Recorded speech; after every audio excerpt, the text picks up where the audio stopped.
Magandang araw po sa inyo. Ako po si Rain Luna.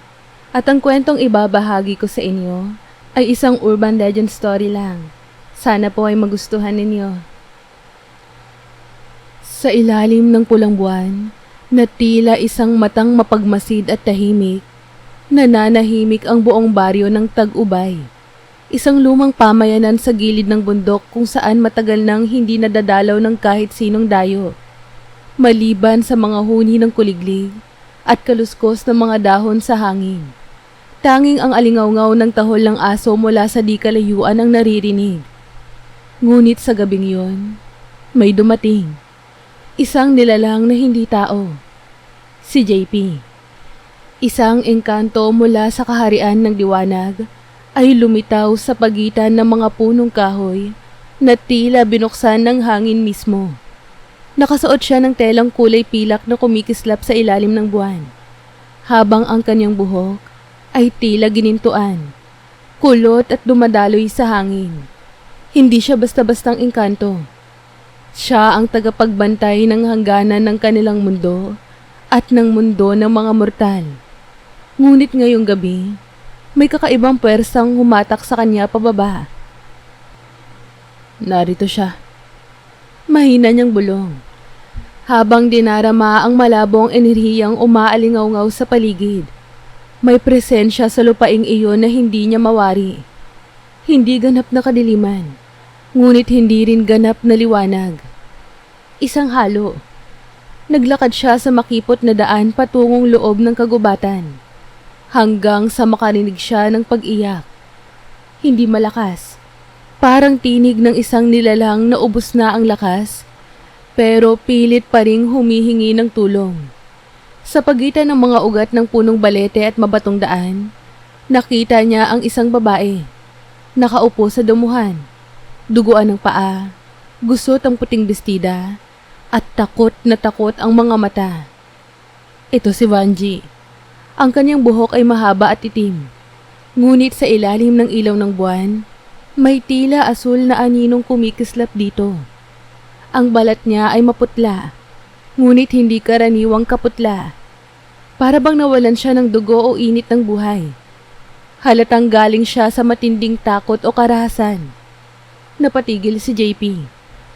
Hindi siya basta-basta naaantig sa tao.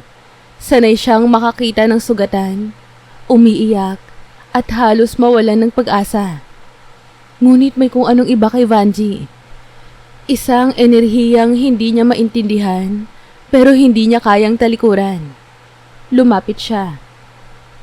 Hindi ka ligtas dito. Marami ang nakakaramdam ng presensya mo. Napalingon si Vanji. Nanginginig ang labi at bahagyang umatras. Sino ka? Isang nilalang na hindi mo kailangang katakutan. JP ang pangalan ko. Nasasaktan ka ba? Napayuko si Vanji at tumulo ang luha. Hindi ko alam kung sino ako. Nagtaka si JP. Walang alaala, walang ideya kung sino siya. Ngunit hindi ito karaniwang kaso ng pagkawala ng memorya. May kapangyarihan sa paligid ng babae. Isa itong proteksyon. Isa itong sumpa. Isa itong lihim. Inalalayan niya si Vanji at dinala ito sa isang lumang kubo sa gilid ng batis. Isang lugar na hindi naaabot ng mga karaniwang tao. Itinago sa likod ng mahika ng kagubatan. Ginamitan niya ng simpleng mahika ng mga engkanto ang mga sugat nito sa paa. Hindi niya ito dapat ginagawa. Mahigpit na ipinagbabawal sa kanilang lahi ang makialam sa mga mortal. Ngunit sa pagkakataong ito, nagpasya siya na sumaway. Bakit mo ko tinutulungan? Tanong ni Vanji habang tinatakpan ng paa niya bago ginamot. Sumulyap si JP at bahagyang ngumiti. Dahil hindi ka dapat nag-iisa. Sa mga sumunod na araw, hindi na bumalik si JP sa kanyang mundo. Araw-araw ay binabantayan niya si Vanji. Tinuruan niya ito kung paano gumamit ng mga halamang gamot, kung saan matatagpuan ang malilinis na tubig, at kung paano pakiramdaman ng kalikasan. Bagamat may halong kaba, si Vanji ay unti-unting nagtiwala. At si JP, unti-unti ring nadadala sa katahimikan at misteryong dala ng babae. Ngunit sa ikatlong gabi ng kanyang pananatili, may kakaibang nangyari. Habang natutulog si Vanji, bigla itong nagising at lumakad palabas ng kubo. Tinawag siya ni JP ngunit hindi siya sumagot. Para bang wala sa sarili. Sinundan niya ito hanggang sa gitna ng kakahuyan. At doon niya nakita ang hindi niya inaasahan. Sa ilalim ng liwanag ng buwan, nakita niyang nagbago ang anyo ni Vanji. Dahan-dahan itong yumuko, gumapang, at unti-unting lumaki ang mga kuko. Tumulis ang ngipin at lumiit ang mata. Nagmistulang hayop na may kasuklam-suklam na anyo. Ngunit bago pa ito tuluyang magbago, bigla itong natumba at nagsimulang humikbi. Nakakulong ako. Nakakulong ako sa katawang to. JP, tulungan mo ako. Naniga si JP sa gulat. Hindi lamang siya basta mortal. Hindi rin siya ganap na halimaw. Isa siyang bagay na hindi niya pa kailanman nakita. Muli niyang inangat si Vanji at dinala pabalik sa kubo. Sa gabing yon, hindi siya nakatulog. Tila binuksan ng pinto ng isang napakalumang kasaysayan. At sa kabila ng panganib, isang pangako ang tumimo sa puso ng engkanto. Malalaman niya ang katotohanan sa likod ng babae. Kahit pa ikapahamak niya ito. Lumipas ang 3 gabi matapos ang kakaibang insidente sa kagubatan. Mula noon ay mas naging mapagmatsyag si JP. Hindi niya inilihim kay Vanji ang nakita niya. Ngunit tila ba ni wala siyang natatandaan. Kapag tinatanong niya ito tungkol sa paglalakad sa gabi, naguguluhan lamang ito. Saka sasagot ng, "Nanaginip lang yata ako pero parang totoo." Naging malamig ang simoy ng hangin at tila mas mabigat ang hangin tuwing sumasapit ang hating gabi. Sa kabila ng lahat, hindi iniwan ni JP si Vanji. Sa halip, mas lalong lumalim ang koneksyon nilang dalawa. May mga titig, may mga haplos na hindi na maitatanggi. Ngunit laging binabalot ng takot ang kanilang katahimikan. Isang umaga, habang namumulot si JP ng mga ugat ng kamangyan sa gilid ng ilog, isang matandang mangingisda mula sa baryo ang lumapit sa kanya. "May mga hayop na nawawala, iho. 5 kambing sa 1 linggo, 3 baboy, at kagabi lang ang mga manok ni Aling Iday. Para bang sinusubok kami." Tinitigan ni JP ang matanda. "May nakakita na po ba kung sino?" "Wala nga eh, pero may iniwang marka. Wala nang lamang loob ang mga hayop. Para bang sinimsim mula sa loob. At ang sugat, malinis, hindi kinagat ng hayop.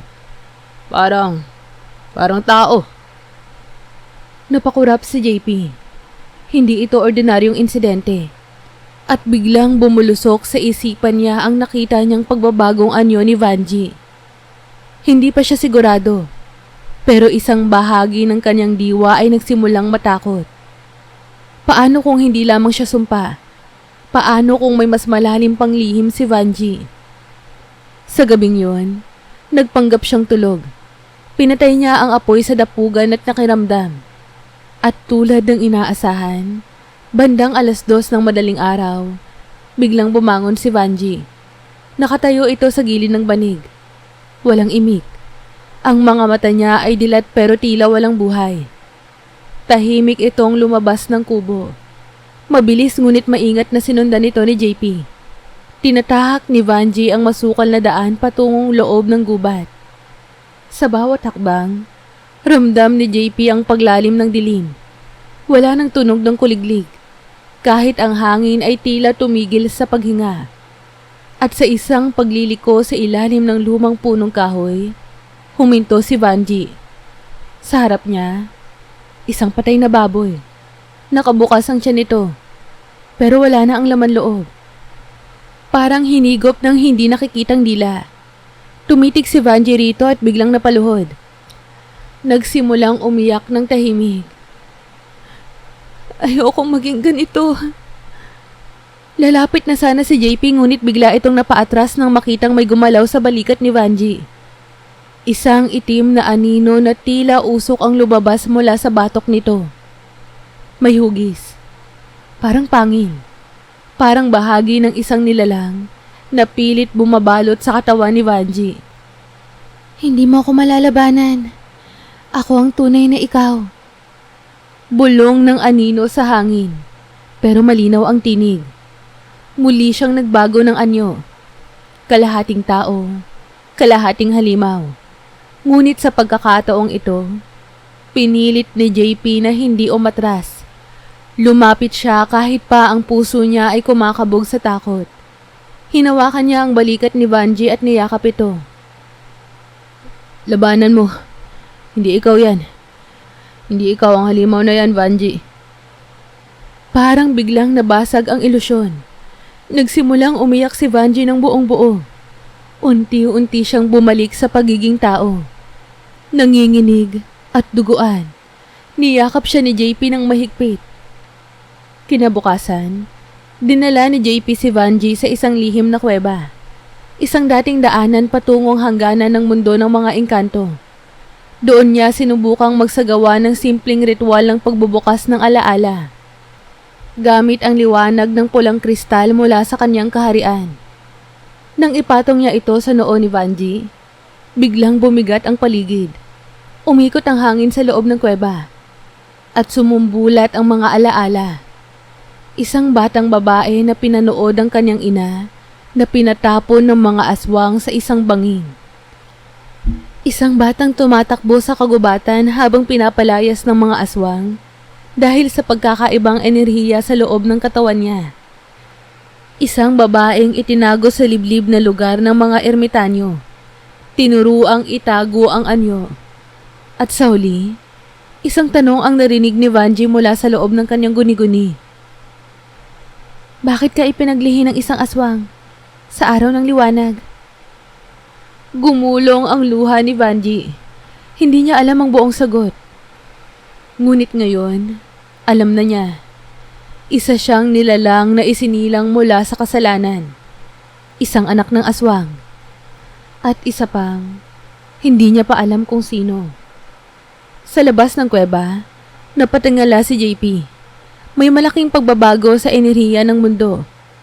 At sa pagdama niya sa paligid, naramdaman niya ang mga matang nanonood. Hindi mata ng tao. Hindi rin mata ng engkanto. May mga nilalang na naghahanap kay Vanji. At hindi lang sila basta aswang. 2 araw na ang lumipas mula nang bumalik ang ilang alaala ni Vanji. Mga alaala ng pagpapatalsik ng mga matang mapanuri ng mga aswang, ng isang batang babae na hindi tananggap sa sariling lahi. At habang pinipilit niyang alamin ang kanyang tunay na pinagmulan, si JP naman ay tahimik na nagbabantay. Patuloy na nilalabanan ang pagdududa at takot sa kanyang puso. Sa kabila ng lahat, hindi siya umalis. Sa halip, mas lumapit pa siya kay Vanji. Sa bawat araw na lumilipas, habang sila ay nagtutulungan sa paghahanap ng pagkain, pagsasaayos ng kubo, at pagpapagaling sa mga sugat ng kahapon, unti-unti silang bumubuo ng bagong mundo. Kahit alam nila na pansamantala lamang ito. Isang hating gabi, habang tahimik na nagpapainit ng tubig si JP gamit ang kanyang palad na naglalabas ng liwanag, lumapit si Vanji sa kanya. Suot lamang niya ang isang lumang puting damit. Bahagyang gusot ngunit bumabagay sa kanyang mukha. Pagod ngunit marilag. Sugatan ngunit matapang. May tanong ako, JP. Wika niya habang nakatitig sa apoy. Ano yun? Kung sakaling malaman mong may bahagi ako na likas na mapanira, madilim, mapanganib, mananatili ka pa rin ba? Hindi agad nakasagot si JP. Tinignan niya si Vanji. Ang mga mata nito, Ang nanginginig nitong labi, ang bahagyang kirot sa tanong. At sa isang iglap, lumapit siya at hinawakan ng kanyang pisngi. Ang liwanag at dilim, parehong may saysay. Pero ikaw, Vanji, ikaw lang ang nakita kong may dilim. Pero mas pinili pa rin kumapit sa kabutihan. Wala akong nakitang halimaw sa'yo, kahit minsan. Mabagal ang galaw, dahan-dahan. Ngunit sa gabing iyon, sa ilalim ng lampara at katahimikan ng bundok, naglapat ang kanilang mga labi. Hindi lang dahil sa pagnanasa, kundi dahil sa pangako na kahit anong magyari, kakapit sila sa isa't isa. Makalipas ang ilang araw, isang kakaibang enerhiya ang naramdaman ni JP habang pinapainom ng tubig si Vanji. Nakaramdam siya ng mahinang alon ng init mula sa palad nito. Lumaan sa kanyang dibdib at sumiklab sa kanyang likod. Napalingon siya sa babae. Si Vanji, tila maputla, may lungkot sa kanyang mga mata. May sasabihin ako. Parang may nagbago sa loob ko. Tinapik ni JP ang kanyang balikat. Anong ibig mong sabihin? Ilang araw nang hindi ako dinudugo at napatingin siya sa tiyan niya sa katinakpan nito ng kamay. Nanginginig. Nararamdaman ko na may tumitibok sa loob ko. Nanlaki ang mga mata ni JP. Tumayo siya, pinatong ang dalawang palad sa tiyan ni Vanji at pumikit. Sa loob ng ilang segundo, dama niya ang kakaibang enerhiya. Isang malambot na alon na may halong apoy at malamig na anino. Tumitibok, buhay. Isang nilalang, buhay na sanggol. Hindi lamang basta sanggol, kundi isang hindi pa kailanman umiral sa kahit aling panig ng mundo. Isang anak ng engkanto at ng aswang. Hindi makapaniwala si JP. Anong nararamdaman mo? Iba siya. Hindi ko pa kailanman naramdaman ang ganitong klase ng enerhiya. Liwanag na may anino. Apoy na may hamog. At tumitibok siya sa ritmo ng parehong mundo. Lumuhod si JP at niyakap si Vanji. Hindi kita iiwan. Hindi natin siya iiwan. Ngunit sa mundo ng mga engkanto, malayo roon sa gitna ng kagubatan, isang itim na usok ang lumitaw sa harap ng matandang diwata. Naramdaman niya ang pagkabiyak ng balanse. Isang dagok sa kasaysayan. Kinuha niya ang aklat ng balanse. Isang sinaunang kasulatan ng lahat ng pinagtagpong lahi sa daigdig, mortal man o hindi. Pagbukas niya ng isang pahina, isang bagong simbolo ang lumitaw. Dalawang pusong magkatali, kalahating puti, kalahating itim. Sa ilalim, unti-unting lumitaw ang sulat. Sa sinapupunan ng ipinagbawal, magbumula ang nilalang na pwedeng magpabagsak o magbalanse sa mundo. Napahinga ng malalim ang matandang diwata. Kailangan siyang hanapin bago pa ang iba. At hindi lamang mga engkanto ang nakadama ng pagbabago. Sa ibang bahagi ng bundok, sa ilalim ng lupa, sa mga kuweba ng lahi ng kadiliman, nagtipon-tipon ang mga nakakatanda ng aswang. May dumadaloy na dugong engkanto sa ating anak. Tinitibok niya ang pulso ng liwanag at kadiliman. Wika ng isang matandang aswang habang hawak ang butong may sumisilip na apoy. Hindi ito dapat mangyari. Maliban kung siya. Ang prinsesa. Si Vanji. Sa kubo, wala pang kamalay-malay si Vanji at JP sa banta ng parehong mundo. Tahimik nilang pinaplano ang kinabukasan. Iniisip kung paano palalakihin ang bata sa kagubatan, malayo sa mata ng mortal at hindi mortal. Ngunit ng gabing yon, habang yakap-yakap siya ni JP, biglang kinagat ng malamig na hangin ng paligid. Nagsindi si JP ng apoy, ngunit tila ba may dumaan sa labas. Mabilis, parang anino. May paparating. Bulong ni JP. Mula sa malayo, isang malakas na alulong ang umalingaw-ngaw. Ngunit hindi ito aso, hindi rin lobo. Isa itong halakhak na may halong lungkot, galit at uhaw. Alam na nila. Bulong ni JP. Sinong sila? Ang mundo ng dilim at ng liwanag. Pareho tayong hindi naligtas.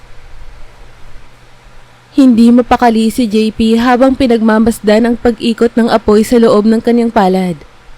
Hindi ito normal. Ang kanyang liwanag, na dati ay matatag at mapayapa, ngayon ay kumikislap-kislap at tila nanginginig. Isa itong babala, isang hudyat mula sa kanilang kaharian. May paparating na pagbabago o panganib. Sa kabilang gilid ng kubo, si Vanji ay nakayakap sa kanyang tiyan. Pinakikinggan ng mahinang pintig ng kanyang anak. Mapayapa sa ngayon, pero hindi niya maikakaila na may kung anong bumabalot sa paligid. Mga matang hindi nakikita, mga yapak na walang tunog, mga hangin na hindi na kayang ipaliwanag ng karaniwang salita. Biglang may kumalubog sa labas, isang mabigat na tunog ng sapatos. Saka may sumitsit sa hangin na parang bulong mula sa kailaliman. Tumayo si JP. Agad na iniharang ang katawan sa harap ni Vanji. Huwag kang lalabas. Hindi to basta hayop lang. Lumapit siya sa pinto ng kubo at maingat na sumilip. Sa dilim ng kagubatan, may 3 figura ang nakatayo. Mahahaba ang katawan. Baluktot ang mga buto. Mapuputla ang balat. At tila may makakapal na itim na mata. Mga aswang. Hindi basta-bastang gutom. Ito ay may mga mandirigma. Mga taga-subaybay. Naabutan na nila tayo. Bulong ni JP sabay lapat ng kamay sa lupa. Isang bilog na liwanag ang kumalat sa paligid ng kubo. Proteksyon mula sa mundong mapanganib. Pero hindi tumigil ang mga anino. Mula sa kadiliman, lumapit ang isa at nagsalita sa matalim na tinig. Isuko mo siya!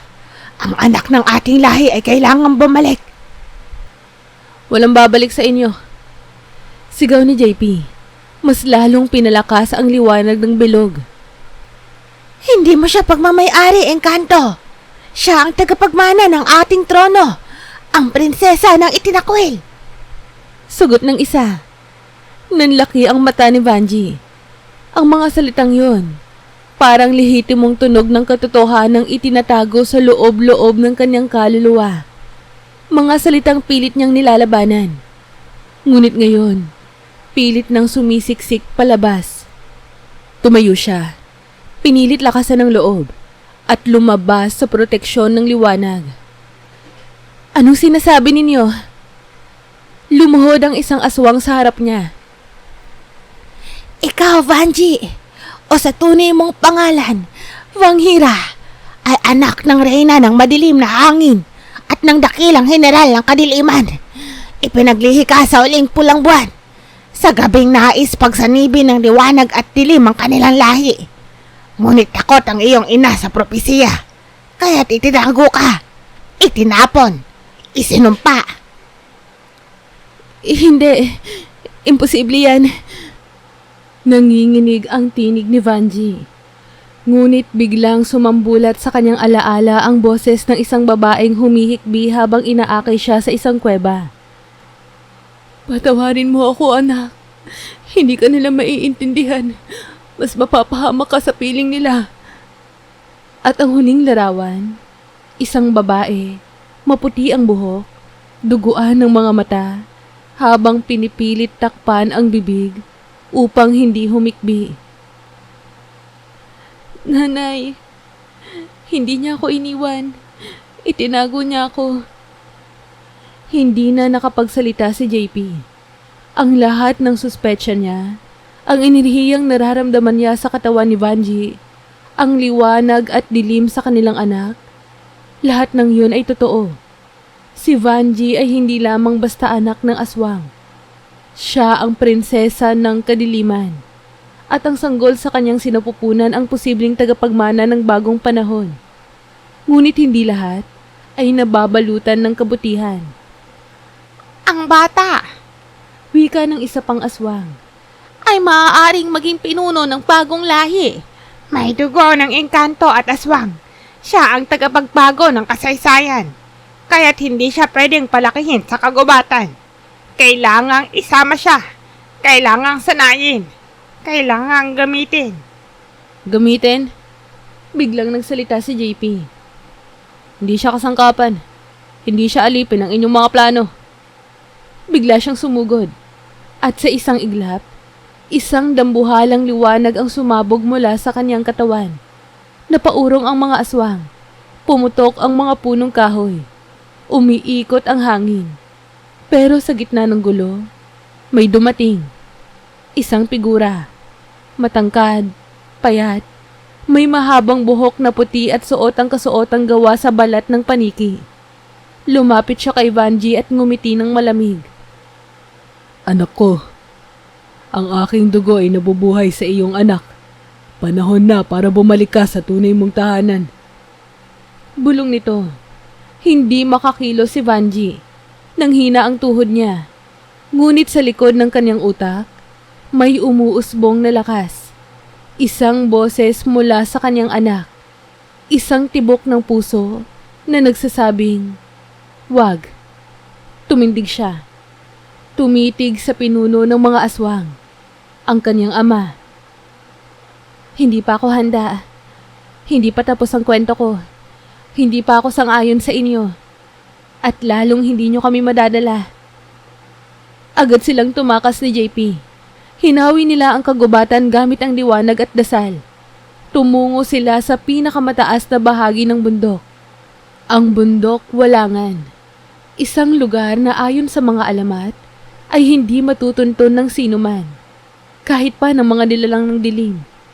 Doon, nagtatago ang ilang matatandang diwata at tagabantay ng mga sinaunang propesiya. Handa silang tumulong sa sanggol na maaaring maging susi sa pagkakaisa. O di kaya'y pagkawasak ng mundo. Habang dumidilim ang langit, sumisigaw ang mga aswang sa kagubatan. Nangingitim ang mga ulap. Sa mundo ng mga engkanto, nagsimulang mabasag ang mga salamin ng kapayapaan. Isang digmaan ang nalalapit. Dahil may anak na isinilang sa pagitan ng dalawang mundo. At ang tadhana ng lahat ay nakasabit sa puso ng isang babaeng minsang itinakwil at ng engkantong minahal siya sa kabila ng lahat. Umuulan ng puting abo habang tumatakas sina JP at Vanji sa gitna ng bundok. Hindi ito ordinaryong abo. Tila mga abo ng dahon na hindi nasunog ngunit ng mistulang abo dahil sa lakas ng engkanto na humalo sa hangin. Halos hindi na niya nararamdaman ang kanyang mga binti habang pasan niya si Vanji sa kanyang likuran. Nanginginig na ang babae. Ang bawat hinga ay mabigat at ang kanyang tiyan ay matigas at gumagalaw na parang may nilalang sa loob na hindi na kayang maghintay. JP, masakit na.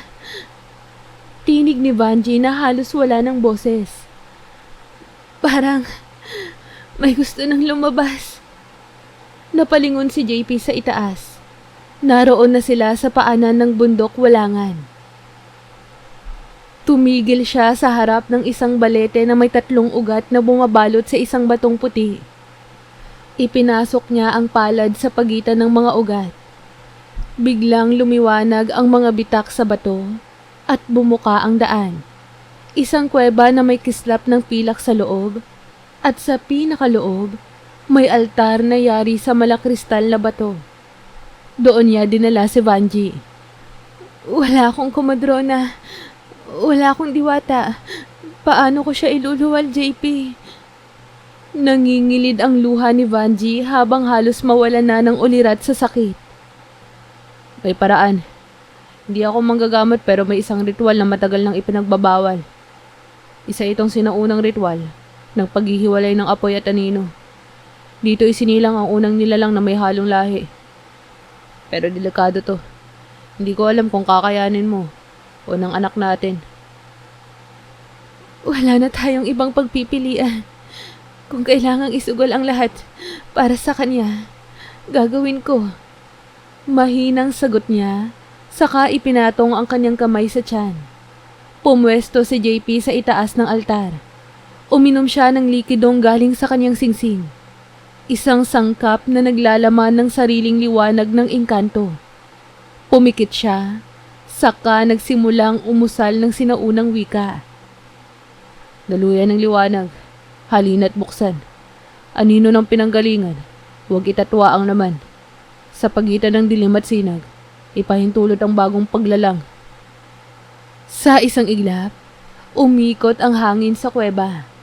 Ang mga kristal sa paligid ay nagsimulang kumislap ng salitan. Puti, itim, ginto, abo. At sa gitna ng altar, si Vanji ay napasigaw. Isang malalim, basag, at matinis na sigaw na tila humugot sa lakas ng lahat ng nilalang sa paligid. Nang mahulog ang kanyang luha sa batong altar, biglang lumiwanag ang kanyang katawan. Lumitaw ang mga marka sa kanyang balat, mga simbolo ng sinaunang dugo ng aswang.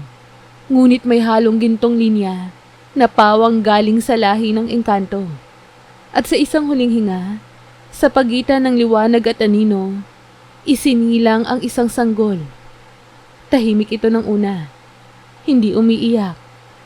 At sa halip na pag-iyak, isang kakaibang tunog ang lumabas. Isang ugong. Hindi mapanganib, ngunit makapangyarihan. Parang bulong ng kagubatan at awit ng mga bituin. Nang dumilat ito, itim na ang kanyang mga mata. Ngunit may gintong bituin sa gitna ng balintataw. Lira, bulong ni Vanji habang hawak-hawak ang sanggol. Lira ang pangalan niya. Ngunit hindi pa tapos ang lahat. Sa labas ng kuweba, sa tabi ng balete, lumitaw ang isang figura. Matangkad, nakasuot ng itim na balabal, at may dalang tungkod na may pulang mata sa dulo. Ito ay si Halder, ang dating general ng mga aswang, at isa sa mga gustong gamitin si Lira para sa muling paghahari ng kadiliman. Lumapit siya sa harap ng kuweba, pero hindi siya makapasok. Tila may panangga. Lira, anak ng kadiliman at liwanag. Isuko mo siya at palalayain kita, Vanghira. Sigaw ni Halder. Hindi. Hindi na ako alipin ng dugo ninyo. Hindi siya susunod sa landas na niluto nyo para sa kanya. Sagot ni Vanji na ngayon ay may kapangyarihan na sa kanyang tinig. Bibigyan kita ng isang pagkakataon. Dalhin mo siya sa araw ng pagsasanib at kami na ang magpapalaki sa kanya. Ibabalik ka namin sa trono.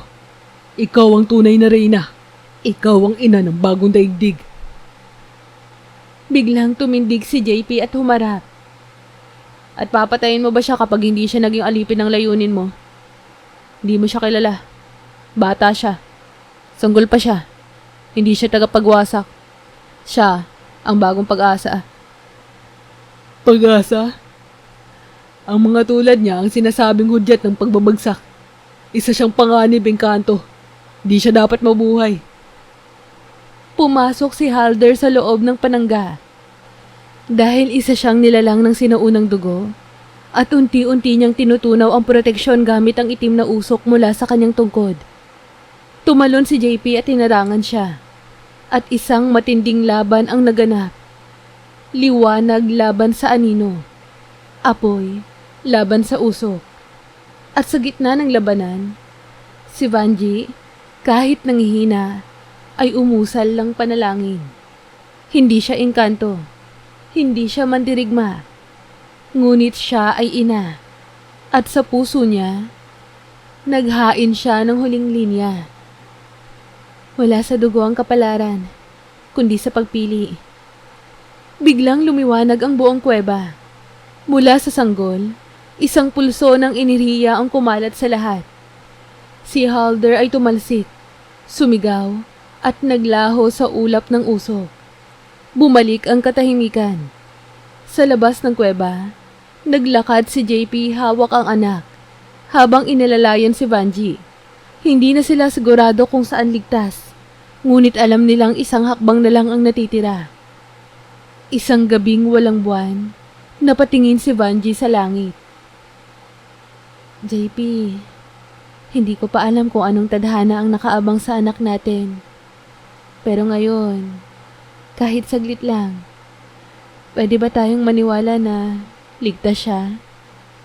Napangiti si JP. Basta ako ang kasama mo, hindi lang siya ang ligtas. Tayong lahat. Lumipas ang 3 taon mula nang isilang si Lyra sa gitna ng liwanag at dilim. Lumaki siyang tahimik sa isang lihim na pamayanan sa likod ng bundok Walangan, kung saan ang mga sinaunang diwata at ermitanyo ay tinuruan siyang balansehin ang kapangyarihang taglay ng kanyang dugo. Minsan, umiilaw ang kanyang mga palad tuwing siya ay natutuwa. Ngunit nagiging malamig ang paligid kapag siya ay nalulungkot. Si Vanji at JP ay patuloy na nagtatago, ngunit hindi na bilang takas, kundi bilang tagapangalaga ng isang kapalaran. Ang kanilang mundo ay maliit lamang, pero punong-puno ng pag-asa at pagmamahalan. Ngunit ang katahimikan ay hindi panghabang buhay. Sa mundo ng mga aswang, si Halder ay muling bumangon, mas pinatibay ng galit at takot. Inihanda niya ang kanyang hukbo, hindi lamang upang kunin si Lyra, kundi upang tuluyang burahin ang mundo ng liwanag na matagal nang umaalipin, ayon sa paniniwala ng kanyang lahi. Sa mundo ng mga engkanto, ang mga matatandang diwata ay nagpatawag ng pagpupulong. Sa kanilang mga salamin ng propesiya, nakita nila ang pagbabalik ni Halder at ang balitang nabuhay ang anak ng 2 mundo. Ang kapangyarihan ni Lyra ay lumalagpas na sa kanilang inaasahan. At ayon sa aklat ng balanse, ang araw ng pagsasanib ng apoy at anino ay darating sa ika-4 na yugto ng buwan ng liwanag. Sa araw na yon, dapat ipatupad ang hatol. Ipinatawag si Vanji at JP sa gitna ng kagubatan, sa ilalim ng punong sanghaya, kung saan magtatagpo ang 2 mundo, ang kaharian ng engkanto at ang teritoryo ng mga aswang.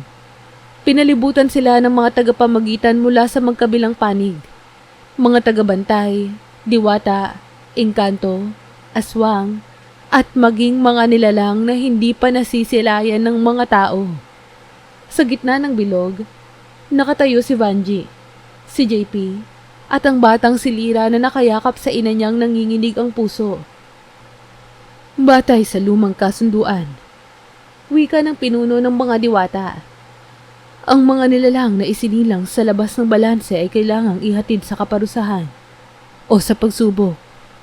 Kapag nagtagumpay, mananatili sila.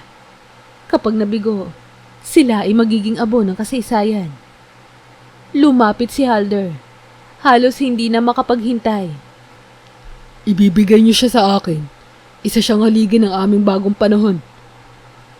Ngunit bago pa man makalapit si Halder, tumindig si Lyra sa gitna ng bilog. Wala siyang takot. Ang batang 3 taong gulang ay tumitig sa bawat nilalang sa paligid.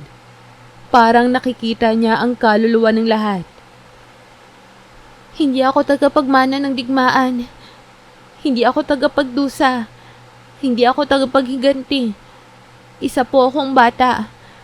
Anak ng pagmamahalan. Mahina pero matatag ang kanyang tinig. Biglang lumiwanag ang kanyang katawan. Sa kanyang likod, may sumulpot na hugis. Parang 2 pakpak.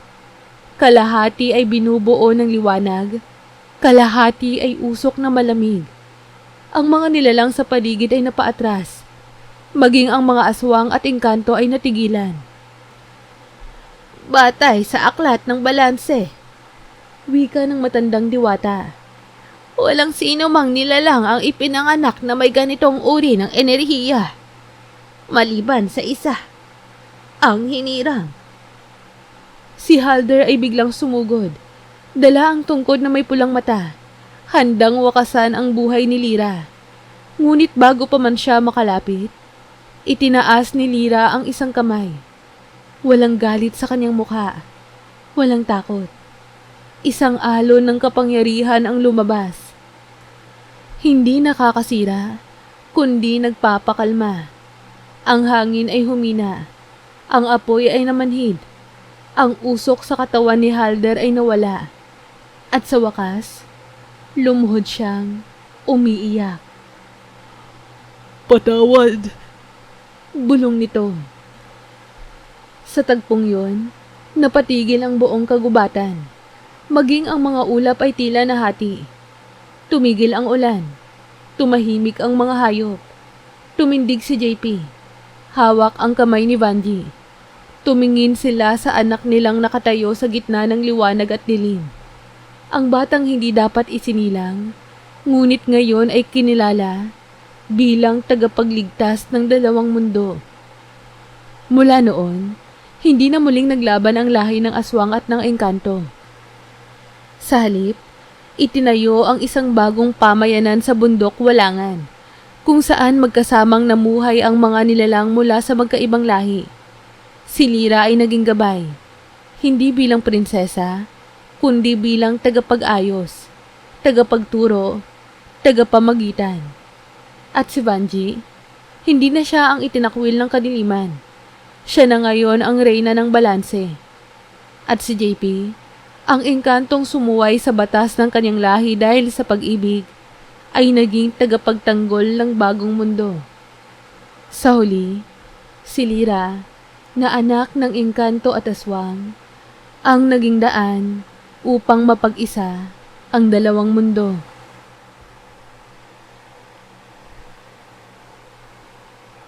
Kamusta po kayo? Muli, maraming salamat po sa pagsubaybay. Huwag niyo po sanang kalilimutang mag-like, share, comment, at subscribe. Maraming salamat po sa mga patuloy na sumusuporta at nakikinig sa mga kwento ko. Mahal na mahal ko po kayo. Palagi po kayong mag-iingat. Have a nice day po sa inyong lahat. Hanggang sa muli.